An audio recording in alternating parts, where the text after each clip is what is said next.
শুভ সকাল বন্ধুরা, মঞ্জুলা ব্লগসে অনেক অনেক ভালোবাসা জানিয়ে আমি তোমাদের সঙ্গে শুরু করছি আমার নতুন ব্লগটা। তোমরা কেমন আছো? আশা করছি খুব ভালো আছো, আর তোমাদের ভালোবাসায় আমিও খুব ভালো আছি। তো চলো দেখতে থাকো আমার নতুন ব্লগটা। তো দেখো প্রচণ্ড পরিমাণে বৃষ্টি হচ্ছে, আর এই যে বাগানে জল, আর বৃষ্টি শুরু হয়েছে যে অনেক দিন ধরেই শুরু হয়েছে, আর একদিনের জন্য কমে তো আবার বৃষ্টি শুরু হয়ে যাচ্ছে। আমাদের এই আসামের অবস্থা খুবই খারাপ, কিন্তু মানে আমরা তো তাও উঁচু, মানে আমাদের জায়গাটা তো কিছুটা উঁচু আছে, যার জন্য আমরা অনেকটাই বেঁচে যাই বন্যার দিক থেকে। কিন্তু যেগুলো শহর আছে, যে গ্রাম আছে, শহর আছে, যেগুলো নদীর ধারে, তাদের কিন্তু খুব অসুবিধা হচ্ছে, বন্যাও হয়ে যাচ্ছে, মানে খুবই খারাপ অবস্থা তাদের। আমরা তো তাও খেয়ে পরে বেঁচে আছি ভালো মতোই, তো তাদের কিন্তু খুব খারাপ অবস্থা, যে কি বলবো। আর প্রত্যেকবারই আসামের অবস্থা খুব খারাপ থাকে এই বর্ষার দিনে। তো মানে আর আমরাই মানে নাজেহাল হয়ে উঠছি এই বৃষ্টির জন্য। একদিন একটু বৃষ্টিটা কমে তো আবার বৃষ্টি শুরু হয়ে যায়। এই বিয়েতে যাওয়ার আগে প্রচণ্ড বৃষ্টি ছিল, 15 দিন যাবৎ বৃষ্টি ছিল। তো বিয়েতে গিয়েও আমরা বৃষ্টি পেয়েছি, আর যেদিন রিসেপশন ছিল সেদিন কিন্তু পরিষ্কার হয়েছিল। হ্যাঁ, রিসেপশনটা ভালো মতনই কেটেছে, কিন্তু তারপরের দিন থেকে আবার সেই বৃষ্টি। তারপরের দিন কি রাত থেকেই বৃষ্টি, প্রায় 2-2:30টার থেকে মানে প্রচণ্ড বৃষ্টি নামে আবার। তো প্রচুর মানে পরিমাণে বৃষ্টি হয়েই চলছে। আমরা এলাম যে পিসির বাড়ির থেকে, যেদিন এলাম তখনও বৃষ্টি ছিল, তারপরে এখন পর্যন্ত বৃষ্টি হয়েই চলছে যেন। এই যে দুপুরের দিকে একটু বৃষ্টিটা কম ছিল বিকেল পর্যন্ত, তারপর আবার সেই বৃষ্টি হয়েই চলছে, কিন্তু এখনও হচ্ছে ঝিরিঝিরি রাত্রবেলা। এখন আমি রাত্রেই এডিট করছি, ভয়েসটা দিচ্ছি, এখনও কিন্তু হচ্ছে ঝিরিঝিরি বৃষ্টি। তো বৃষ্টি হয়েই চলছে। তো যাই হোক, আর বৃষ্টির কথা বলে কি বলবো। আর আমার উঠোনটা দেখো একদম পিছলা হয়ে গেছে। পিছলা মানে কি হারে পিছলে হয়েছিল। আর আমি যখন ছিলাম না, মুষলধারে বৃষ্টি হয়েছিল। পিসিদের ওখানে কিন্তু এতটা বৃষ্টি ছিল, কিন্তু এতটা মুষলধারে হয়নি, কিন্তু আমাদের এখানে প্রচুর পরিমাণে বলে বৃষ্টি হয়েছিল। উঠোনে যে ওই উঁচু জায়গাটাও দেখছো, সেখানেও জলটা চলে আসছিল, পুরো উঠোন শুদ্ধ জল ছিল, যার জন্য একদম উঠোন কালো হয়ে আছে। বুঝতেই পারছো যে ওয়ালগুলো কালো হয়ে আছে। আমার কিন্তু ওয়ালগুলো কালো থাকে না, তো সবই পরিষ্কার করে ফেলি, কিন্তু উপায় নেই, এখন অনবরত বৃষ্টি পড়ছে আর শ্যাওলা পড়ছে। তো যাই হোক, আর কি গল্প করবো এই বৃষ্টির গল্প। তো দেখো, এই যে আমি ওখানে গিয়ে কলপারে গিয়ে চালটা ধুয়ে নিচ্ছি। চাল ধুয়ে ভাতটাগুলো বসিয়ে দেব। আর আমি দেখো নাইটিটা কত উঠিয়ে বসেছি, কারণ এত বৃষ্টি হচ্ছে না, বৃষ্টি ছিটাটা তো আসে। আর ওপরে কিন্তু আমি প্লাস্টিক টাঙিয়ে নিয়েছি, যাতে আমার কাজের অসুবিধাটা না হয়। যে বড় প্লাস্টিকগুলো থাকে না, সেগুলোই টাঙানো আছে কিন্তু আমার উঠোনে। তো কারণ হচ্ছে এই যে আমি যাই চাল ধুতে বা সবজিগুলো কেটে নিয়ে ধুতে, যাতে ভিজতে না হয় আর কি। আগে ছিল না, শীতের দিনে কিন্তু রাখি না, ওটা খুলে দিই, আবার বর্ষার দিনে লাগিয়ে দিই। তো কি করব, আর উপায় নেই। এখানে জামা কাপড়ও মেলা যায়, কিছু জামা কাপড়ও ভেজা থাকলে ধুয়ে আমি মেলি, সাইডে দড়ি আছে সেখানেই মেলে দিই।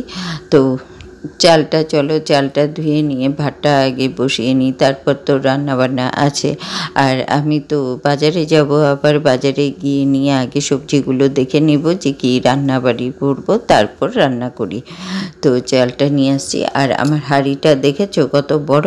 আমরা মানুষ 3 জন, কিন্তু আমার হাঁড়ি প্রচুর বড়, কারণ হচ্ছে আমার অনেকগুলো কুকুর আছে, আর তাদেরকেও খেতে দিতে হয়, সেই জন্য আমার হাঁড়িটা বড়। আর আমি একবারেই রান্নাবান্নাটা করি।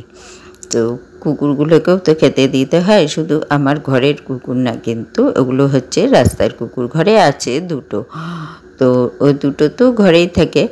আর বাইরে যেগুলো আছে তাদেরকেও আমি খেতে দিই। তো চলো দেখো আমি ভাতটা বসিয়ে দিলাম, তারপর বসিয়ে দেব ডালও ধুয়ে নিয়ে আসছি, মুসুরির ডাল বসাবো আজকে। তো মুসুরির ডালটা ধুয়ে নিয়ে আসছি, ওটাও আমি বসিয়ে দিলাম।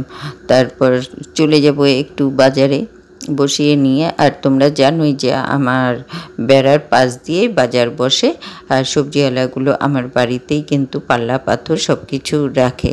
সেটা তো তোমরা দেখেছই, আগেও ভিডিওতে দেখিয়েছি। আমার যারা পুরনো বন্ধু আছে তারা সবাই জানে। তো দেখো ডালটাও বসিয়ে দিয়েছি, আর এখানেও দেখো ওই বাগানটাও আমি দেখিয়ে নিলাম। দেখো এই পেছন দিকের বাগানটাও দেখিয়ে নিচ্ছি। প্রচুর জল, কিন্তু এখানে প্রচুর জল আছে, যেহেতু ঘাসগুলো লম্বা লম্বা হয়ে গেছে যার জন্য বোঝা যাচ্ছে না।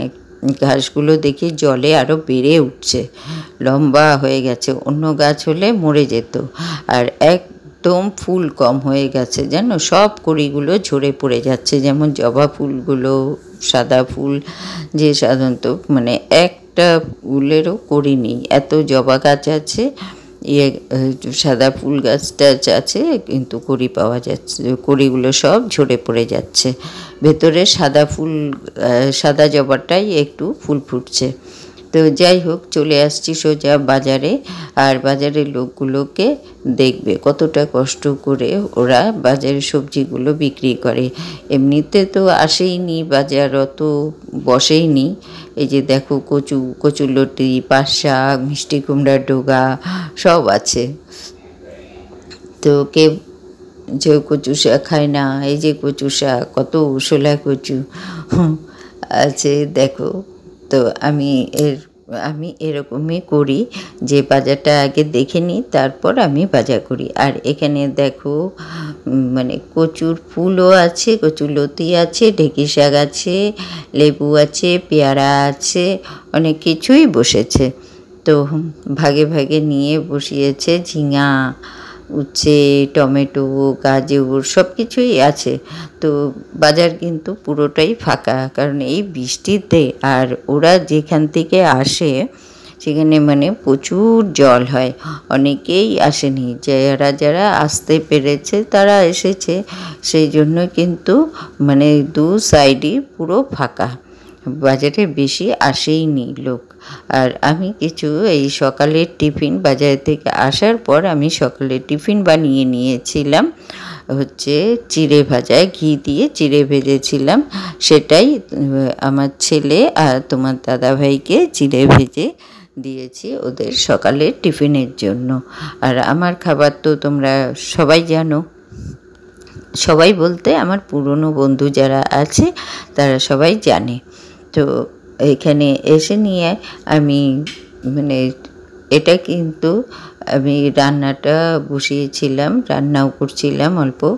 আর রান্না কি করেছি জানো, আলু ভাজা, পাঁপড় ভাজা, আর ডাল, মুসুরির ডাল, আর হচ্ছে ডিমের অমলেট। আর এখানে ডিমের অমলেটটা দেখতেই পাচ্ছ। আর ছেলের জন্য করেছিলাম চিকেন। তো আমরা তো চিকেন খাই না, যার জন্য আমাদের এইগুলোই করেছি, যে আমি আজকে সবজি বানাবো না, কোনো সবজি বানাবো না। তো চিকেনের জন্য মশলাটা করেছিলাম, তো মশলাটা করে নিয়ে তখন ঠিক করে রাখিনি, কারণ মোছা হয়নি। তো তারপর আমি যখন গ্যাস মুছি, তো ওই গ্রাইন্ডারটাও পরিষ্কার করে মুছে টুছে ওটা ঢাকা দিয়ে আবার রেখে দিচ্ছি। কারণ দেখো মুছে টুছে প্রত্যেক দিনের কাজটা যদি প্রত্যেক দিন করা হয় তো পরিষ্কার থাকে। তো এখানে দেখো আমার খাবারটা নিয়ে বসে গেছি, তো সুন্দর করে সাজিয়ে নিয়েছি। কিন্তু তো খাওয়ার সময় তো বুঝতেই পারবো যে কি খেতে পারবো আর না পারবো। যাই হোক, সাজিয়ে তো নিয়েছি, কারণ আমার শরীরটা এতটাই খারাপ, জ্বর হয়েছিল আর মুখটা পুরো তেতো হয়ে আছে, যার জন্য আমি আচার কিন্তু নিয়েছি। তো পরের দিকে আমি খাওয়াটা কেটে দিয়েছি, কেন জানো, আমি খেতে পারিনি, অল্প একটু খেয়ে মানে কেমন যেন তেতো তেতো লাগছে, খেতে পারিনি। আচারটুকু দিয়ে একটু যা খেয়েছি, লঙ্কার আচার ছিল সেটা দিয়ে যা অল্প খেয়েছি, খেয়ে নিয়ে সম্পূর্ণ ভাত ফেলে দিতে হয়েছে। আমি কিন্তু ভাত ফেলি না, ফেলিনি, ওই কুকুরগুলোর জন্য রেখে দিয়েছি। ফেলানো হয় না আমার বাড়িতে, ভাত ফেলানো বেশি হয় না, কারণ যদি কেউ খেতে না পারে ওগুলো রেখে দিয়ে কুকুরগুলোকে দিয়ে দিই। তো হ্যাঁ, আমার শুনটুকে দিই না কিন্তু এঁঠো ভাত, শুধু বাইরের কুকুরগুলোকেও মেখে টেখে দিয়ে দিই। ফেলে দেব তো সেটা দিয়ে দিলেই ভালো হয়, ওরাও খেতে পারবে, তাই না? তো আমি রাস্তায় তো প্রত্যেক দিনই মানে ভাত দিতে যাই, আর তোমরা আজ প্রথম দেখলে আমার ভাতের হাঁড়িটা যে কতটা বড়, আর সেই জন্যই বড় যে আমার কুকুরগুলোকে ভাত দিতে হয়, সেটার জন্যই কিন্তু আমার ভাতের হাঁড়ি বড়। আর এখানে দেখো আমি কি টেস্টিভাবে খাচ্ছি না, মনে হচ্ছে কত খাবার খাচ্ছি। এই যে আচার চেটে চেটে খাচ্ছি, সেটার জন্যই ভালো লাগছে একটু। আর এই যে আমার মহারাজকে দেখিয়ে দিলাম, আর মহারাজকে ভিডিও করতে গেলেই এদিক ওদিক, ও ফটো তুলতেও দেয় না, ভিডিও করতে দেয় না। আর সন্ধ্যের সময় দেখো এখানে আছি আমি মৌমিতার এলবিতে, দেখো মৌমিতার লাইফে আছি, দেখতেই পাচ্ছে। মৌমিতা দেখলে বলবে আন্টি আমার লাইফে আছে। আর এখান থেকে দেখো আমি বেড কাভারটা দেখিয়ে নিচ্ছি। এটা দিয়েছে যে বিয়েতে গেছিলাম পিসির বাড়িতে, পিস্তাতো ভাইয়ের বউ, ও পেয়েছিল অনেক বেড কাভার গিফটে পেয়েছিল। তো সেখান থেকে আমাকে সবাইকেই দিয়েছে, শুধু আমাকে না, সবাইকেই একটা করে বেড কাভার দিয়েছে ও। তো দেখো বেড কাভারটা কেমন লাগছে কমেন্ট করে কিন্তু বলবে। আর আমি একটু সাদাটা পছন্দ করি, সাদার মধ্যে জিনিসগুলো, সাদা কালো এই জিনিসগুলো আমি একটু পছন্দ করি। তো সাদা বেড কাভার, আর পছন্দটা আমার পিসিই বলে দিয়েছিল বউকে। আর এটা হচ্ছে প্রণামী দিয়েছে। আর কেমন লাগছে প্রণামীটা তোমরা কিন্তু কমেন্ট করে বলবে। আমি খুলেই দেখাচ্ছি তোমাদেরকে। ব্লু রঙের শাড়িটা আমার খুব ভালো লেগেছে, শাড়িটা কিন্তু খুবই সুন্দর। শাড়িটা হালকা, আর আমি পরতে পারবো, যেহেতু হালকা আমি পরতে পারবো, তো সেটার জন্য আরও ভালো লেগেছে। কারণ আমি ভারী শাড়ি পরতে পারি না, তোমরা জানো, যে সবাই জানো, আমার পুরনো যারা আছো সবাই জানো যে আমি অসুস্থই প্রায়, যার জন্য পরতে পারি না ভারী শাড়ি, তো হালকাটাই আমি পরি বেশি। তো দেখো শাড়িটা কেমন লাগছে কমেন্ট করে বলবে কিন্তু, ঠিক আছে? কালারটা তো ব্লু কালার, ভালো লাগছে আমার, ভালোই লেগেছে, খুবই ভালো লেগেছে। তো শাড়িটা কিন্তু কমেন্ট করে বলবে তোমরা কেমন হয়েছে শাড়ি, ঠিক আছে? তো দেখো ভেতরে তো বুটি আছে কিন্তু। আর এটা পাড় আর আঁচল, এটা আঁচল, কারণ বোঝাই যাচ্ছে আঁচলটা দেখে। আর এখানে তোমাদের আমার সোনা গয়না কিছু দেখিয়ে দিচ্ছি, এগুলোর সাথে কিন্তু সত্যি সোনার জিনিস কিছু আছে, অল্প, বেশি কিছু না, অল্প কিছু আছে। এগুলো আমার মেয়ে আছে, সে বানিয়ে তারপর মানে দেখাচ্ছে। আর আমার ভিডিওটা যদি কোথাও একটু ভালো লেগে থাকে তাহলে আমার পাশে থেকে বন্ধু হয়ে যেও। আর আমার ভিডিওটা যে যেখান থেকে দেখছো, আমার দেশের বা বাইরের সবাইকে অনেক অনেক ভালোবাসা, অনেক ধন্যবাদ তোমাদেরকে, ঠিক আছে? আজকে মানে আমার ভিডিওটা কিন্তু এখানেই শেষ হয়ে আসছে। আর এই সোনা গয়নাগুলো দেখাতে দেখাতেই আমি কিন্তু শেষ করব, ঠিক আছে? এখানে দেখো ওই যে ইয়েটা আছে, এটা ভালোই লাগছে দেখবে, একে বলে মঙ্গলসূত্রটা, খুবই সুন্দর লাগছিল, দেখতে থাকো তোমরা।